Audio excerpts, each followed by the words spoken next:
Welcome, it is Mitch. I'm on YouTube. If you haven't already, please subscribe to the channels. We try to build this thing up, usually a Packers-centric channel. Packers, of course, eliminated from the postseason. Wanted to jump on and get an instant reaction for a couple of the games this weekend. New England just took out Houston 28-16. It was sloppy. It was messy. There's a lot of numbers that had you told me just a few, I would have thought, oh my, Houston's got an incredible chance to win this game. Instead, they're playing catch-up. Almost from the beginning. It was 7-3 at the end of the first quarter. It was 21-10 at halftime. C.J. Stroud was a mess. We'll talk about him certainly in his two postseason games this year. He's made it each of his first 3 years, but there's been a decline in his game. But now New England gets to turn the page. They advance to the AFC Championship, and while they have to go on the road in a hostile environment and take on the Denver Broncos, Denver, of course, will be without starting quarterback Bo Nix, who broke a bone in his ankle, and it will be Jarrett Stidham. Now, again, I'm recording this right as the game goes final. I am going to guess, and I'll end up looking it up here in a few minutes once it's out. I'm going to guess the Patriots are a slight favorite in this game, even though it's on the road against Denver, because the Broncos will have a backup quarterback in Jarrett Stidham starting in the AFC Championship. This game came down to a couple of things. It came down to a Houston offense that was completely inept, and C.J. Stroud's going to get a lot of the blame because of all the turnovers. He had 4 interceptions in the first half.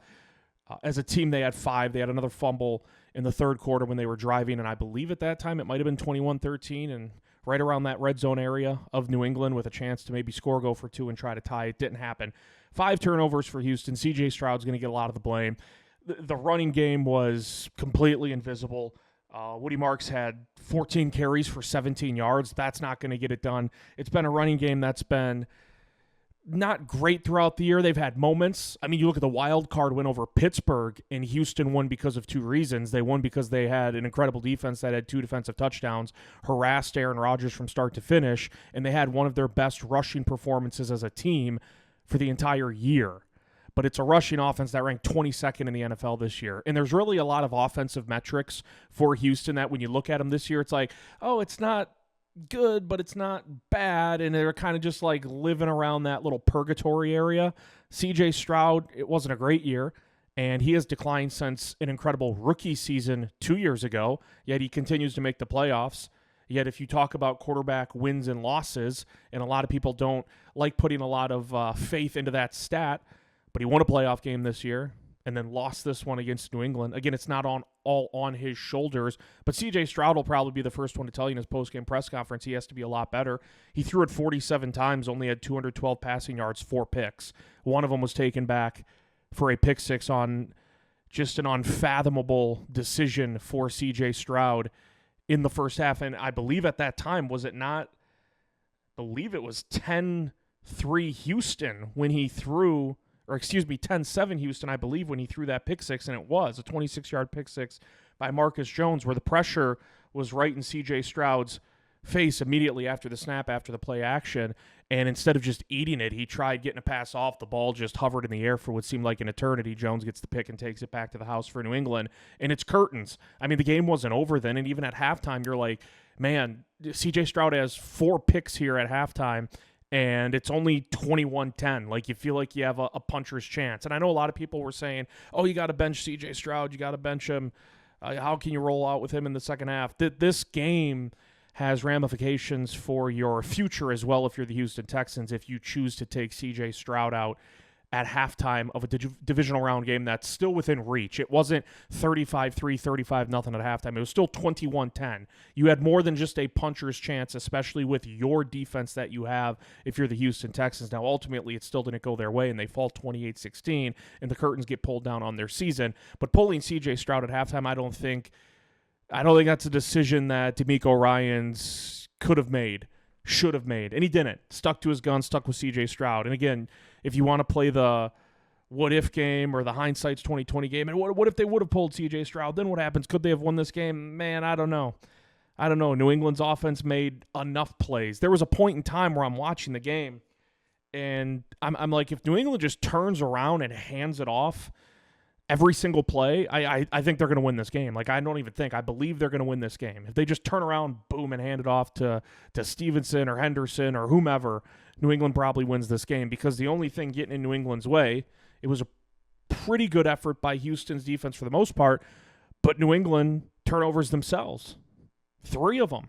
Had you told me Drake May throws for 179 yards, New England turns it over 3 times, and they're 3 for 14 on third down, I'm thinking Houston probably wins this game, yet those are the numbers, and New England wins by 2 possessions. Why is that? Because C.J. Stroud struggled. The offensive line struggled. The running game was completely invisible, and the defense held up for Houston as long as it could. And then the dam's eventually going to break. And we saw it break on a one-handed touchdown catch by Booty to put things out of reach. It was 28-16 with 13 minutes left in the fourth. You're still in that game. 28-16, you're getting the ball back after giving up a touchdown, 13 minutes left. And my first thought is it's over. Houston needs 2 touchdowns now no matter what. They're just not going to be able to do it. And I believe you're not pulling the plug on C.J. Stroud this offseason heading into next year. There might be some Houston fans clamoring for that. You have to find a way to get back what was a sensational rookie season in a year 2 last year where everyone's wondering, wait, where's rookie year C.J. Stroud? And this year where it's wait, this still isn't getting better. It might be getting worse. Why are we still going in the wrong direction? I know they shuffled things around on the coaching staff, but it wasn't a great year for C.J. Stroud. He missed a little bit of time, a few games, a chunk there in the season, but back for this postseason run. And yeah, like I said, even last week, it wasn't, hey, Houston throttles Pittsburgh because C.J. Stroud was awesome. It was no, they had a great running game and 2 defensive touchdowns. You can't bank in on that in the postseason every single week, every single game. And you sure as hell, Buffalo gave you the blueprint yesterday, and Buffalo still almost won. And if not for, was it a catch by Brandon Cooks? Was it not? It's ruled an interception and a couple of ticky-tack pass interference calls on what was the last drive for Denver. Buffalo might end up beating the Broncos, but that game goes to overtime. But Buffalo had 5 turnovers. It's really, really, really hard to win a playoff game at home, on the road, as an underdog, as a favorite when you turn it over 5 times. And that's what Houston did. They kept shooting themselves in the foot over and over and over again. If you're the Texans, and I know it's a tough pill to swallow because this is a raw emotion, I'm going to record and post this as soon as I can because the game has pretty much just gone final. It's hard to turn that page so quickly because right now you're pissed off that they lost. But I do think if you're Houston and you bring out that offseason checklist, you're we have the head coach. We have DeMeco Ryans. DeMeco Ryans, damn good coach. 3 years, right, in Houston, 3 playoff appearances. First year they win Stroud's rookie year. They blew out Cleveland, I believe. And then last year one and done, if I'm not mistaken. And then this year you win in Pittsburgh, but you lose this one. But I'm looking at the offseason checklist. I'm we have the head coach. We have the defense. There were people saying, I had a couple buddies tell me, who are not Houston Texans fans, they're Bears fans, Packers fans, Vikings fans. And I had friends in our group chat saying, Houston's my pick for the AFC. They're the dark horse, but I actually think they're going to get it done before the playoffs started. And none of that reasoning and logic was based on because C.J. Stroud in this offense is going to get cooking. It was all, that defense is incredible. And so when we're doing this offseason checklist, I'm you have DeMeco Ryans. Check. You have a championship caliber defense. Anyone who picked Houston to beat Pittsburgh, anyone who picked Houston to beat Pittsburgh and then New England today, or I guess whenever you're watching this, might be the day after, 2 days after, whenever. It's Mitch. I'm on YouTube. Please subscribe if you haven't already. Trying to build the channel up. It costs you nothing. Helps me immensely. People weren't picking Houston over New England because they thought the offense would, find lightning in a bottle all of a sudden. It was because of that defense. And if you look back at this, you're wow, New England scored 28. The defense for Houston was put behind the 8 ball a lot in this game because of turnovers by the offense. And a pick 6. That's 7 points right there. I'm not charging the Texans defense for a pick 6 that came from C.J. Stroud. It was just tough sledding. And that's why it got to a point where I'm New England, and I'm thinking if you just turn around and hand it off each and every single play in that second half, it's 21-10 coming out of the break, you probably win. A run game for Houston that was great last week against the Steelers, non-existent. We do have to mention this, and I got jumped a little bit as a Packers fan when the Packers got eliminated by the Bears a week ago on Wild Card round. And I did not use it as a crutch because The Packers have been without Micah Parsons for a while, Tucker Kraft for a while, Devontae Wyatt for a while, Elton Jenkins for a real long while. Like, those weren't injuries that just popped up in Week 17 or Week 18, and then the Packers had to adjust. They've had to live life without Parsons, Kraft, Wyatt, Elton Jenkins, and others for quite a while now. We would be remiss if we did not at least mention C.J. Stroud and his struggles are probably minimized at least to some degree in this game if Nico Collins is available. Nico Collins is not a throw-in wide receiver. Nico Collins is not a filler on a depth chart. Nico Collins is a true wide receiver one in the NFL. Would I put him up there with the likes of a Jamar Chase? No, I think he's just right in that tier below, but he's a damn good wide receiver one, a true deep threat, and so much more than just that. And so having the shock of they haven't had to play without Nico Collins, it's not that situation like with Green Bay, where Packer fans last week when they lost to the Bears, some of them were like, oh, we didn't have Parsons, we didn't have Kraft. It's like you didn't have those guys for quite a long time. Like that wasn't just something new that you had to adjust to on the fly coming into the playoffs. Houston did just have to adjust to, well, our number one threat on offense is now out for this game. Would it have made a difference? I'm not going to sit here, stick my neck out and tell you emphatically the Houston Texans win this game if Nico Collins plays. But I'm certain there would have been more open plays for Nico Collins, for some other wide receivers because of the attention that Nico Collins got. Stroud maybe doesn't have 4 interceptions. Stroud maybe is more decisive in his decisions because he has a true number one wide receiver that he can trust. And remember, Dalton Schultz didn't play much of the game either. Like that does matter because those weren't injuries that it's like, hey, Houston's, dealt with this throughout the year and Nico Collins missed, 8, 9, 10 games. It's like, no, it's relatively new. It's very new. And he was there last week, at least for part of the game against Pittsburgh, now obviously not against New England. And that's a tough pill to swallow because it's not a filler piece. It's a true bona fide number one wide receiver. I'm not using that as a crutch for C.J. Stroud or Houston for their performance because C.J. Stroud was still bad. And again, he'll be the first one to tell you that, I'm sure, in his post-game presser. But not having Nico Collins, that definitely stung for Houston. Flip side of this, if you're New England, how about Mike Vrabel just coming back, former Patriots, legend, great, whatever verbiage you want to use, and just right away taking over the reins. Here's the 2 seed. Here's an AFC Championship appearance. And again, I'm going to look it up. One that I would assume they may be favored over the Broncos. Patriots, Broncos, point spread. I guess I could just FanDuel it up. But I'm assuming they're going to be a slight favorite. I could be wrong, and maybe it's like, oh, Denver's still -3, and I sound like an idiot. Patriots are -4.5. I didn't expect it to be that big. I thought maybe 2.5, 3. The Patriots are -4.5. Opening spread against Denver in Denver. On the money line, it's -245. The over-under is 40.5. I mean, that's what happens when you don't have your starting quarterback. Maybe New England goes and wins that game anyways if Bo Nix starts. Certainly they have more than just a puncher's chance, a phrase I used earlier. Like, I think then it's a coin flip game. But without Bo Nix and with Jarrett Stidham, New England's going to be favored to win the AFC. They're going to have to go into a hostile environment. Sean Payton will certainly be scheming it the hell up throughout the week to put Stidham in advantageous spots. But what a story for the New England Patriots. And I know there's a lot of people out there that are sort of poo-pooing on what not Drake May, because he's had an MVP caliber season, but what the Patriots have put together. They're like, oh, look at the schedule, it's so weak. They face the Chargers, whose offensive line is beat to hell, and Justin Herbert had no time to throw, and now they face the Texans without Nico Collins, and now they get Denver without Bo Nix. It's like, I look at it and I say, to a little extent, it's like, sure, okay, maybe the football gods or luck, I would say luck, has been on New England's side a little more than other teams. But it's not as though New England's mapping this out themselves.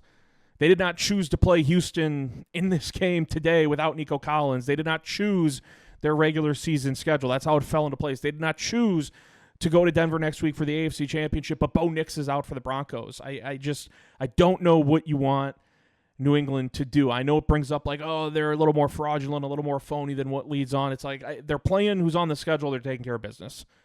And while today was not pretty, and it was not an MVP caliber performance for Drake May, it was still a win against what to me and what to many is probably the best damn defense in football.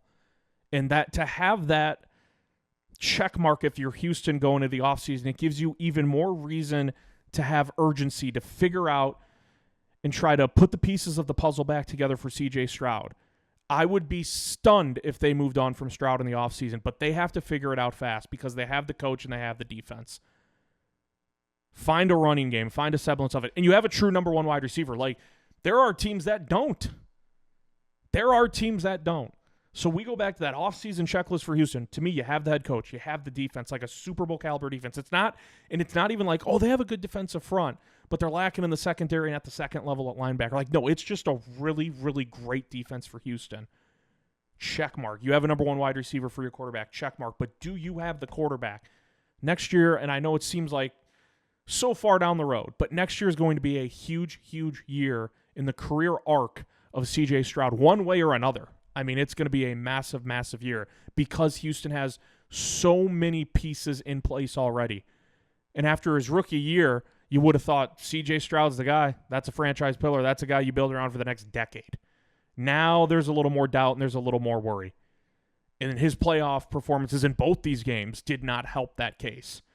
New England, you would think, year two of Drake May, stability at the head coaching position with Mike Vrabel, decent pieces on the offense. You can still build on that. Travion Henderson looks like he's going to be a stud of the making once they really unleash him probably in year two. But there's pieces on that offense, stability within that organization that has proven to be more than competent for decades and decades. And now there was that hiccup from the end of the Belichick era into these last few years, but now you found it again with Vrabel and Drake May. And so if you're New England, you feel really, really damn good about your prospects for the next decade plus. Was not an MVP performance from Drake May. Didn't need to be. It didn't. And the run game only averaged 3.3 yards per carry, but Ramondre Stevenson was able to grind out 70 yards.